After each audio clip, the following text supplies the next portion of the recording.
Nobody has ever been stung by the cicada killer that flew by them. The wasp hovering at eye level, the one following you across the lawn that refuses to leave, it's probably a male. Male cicada killers possess no sting. They cannot possess one. A wasp stinger is a modified ovipositor, an egg-laying organ repurposed for venom, and males don't lay eggs. The sting is absent from the male abdomen entirely. Females, while having a stinger, will almost never sting unless you directly grab them. But a giant yellow and black wasp flying by when you're outside generally gets people to jump. The wasps most people know, yellow jackets, paper wasps, and hornets, are eusocial. They share a nest and defend a colony collectively, which is why disturbing one produces a response. Cicada killers do none of this. Every female is a lone reproductive female operating on her own burrow. There is no colony. There is nothing to defend collectively. When 200 cicada killers occur on a single spot, there are 200 independent nests. So if the male can't sting and there's no colony to protect, what exactly is he doing out there? He is holding a piece of empty air. Males emerge from the soil before females. By emerging first, a male gets to establish position before any female is available. He selects a patch of ground above the emergence site and he defends it against other males. His new territory contains nothing. No food, no nest, no resources of any kind. Its only value is positional. Virgin females will emerge from the ground beneath it, and whoever owns the airspace at that moment gets first access. The consequence is that male cicada killers fight constantly. They collide midair, grapple, hit the ground, separate, and return to their perches. They also investigate every passing object of roughly the right size, which is where the human encounters come from. To the person being observed, it can feel like an attack. So who wins these contests? Larger males with proportionally more muscle hold better territories and maneuver better in aerial contests. Smaller males, unable to hold ground, shift to patrolling and pick up whatever mating opportunities that leak through. So what about the females?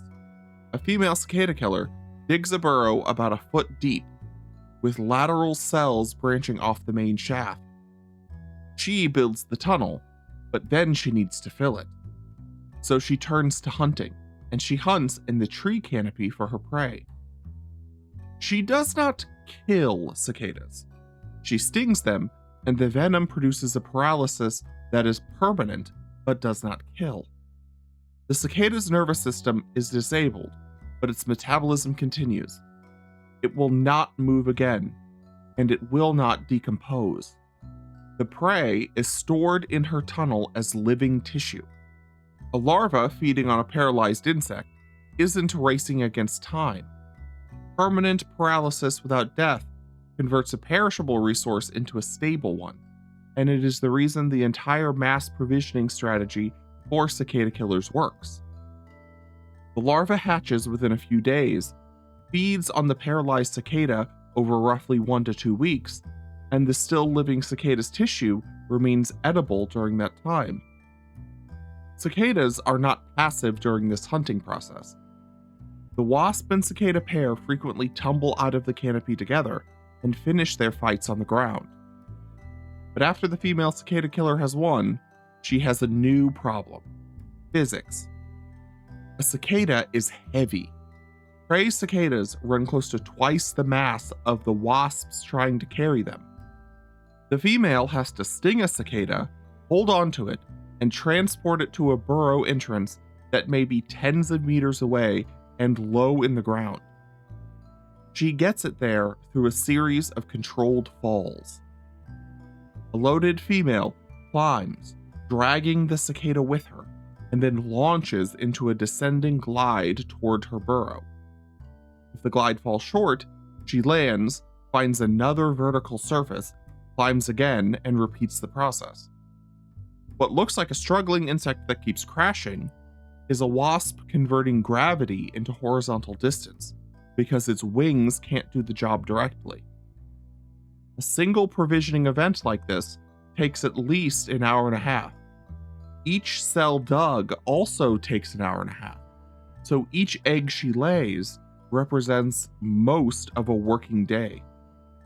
The egg hatches within a few days, the larva feeds for up to 1 to 2 weeks, spins a cocoon, and enters the winter as a pre-pupa inside its cell in the ground.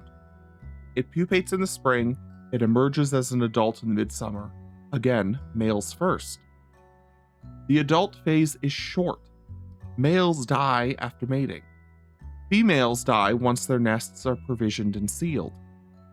By late August, in most of their range, the entire adult generation is gone, and the species exists only as pre-pupae in the soil. 1 generation per year, no overlap, no overwintering adults.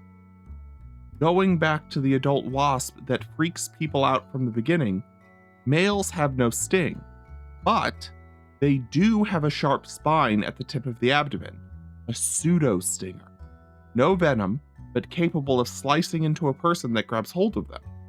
It draws no blood, injects nothing, and produces the sensation most people describe as a needle prick, which is also how the small number of people who have taken an actual female sting describe it. So maybe, don't grab hold of the giant wasp.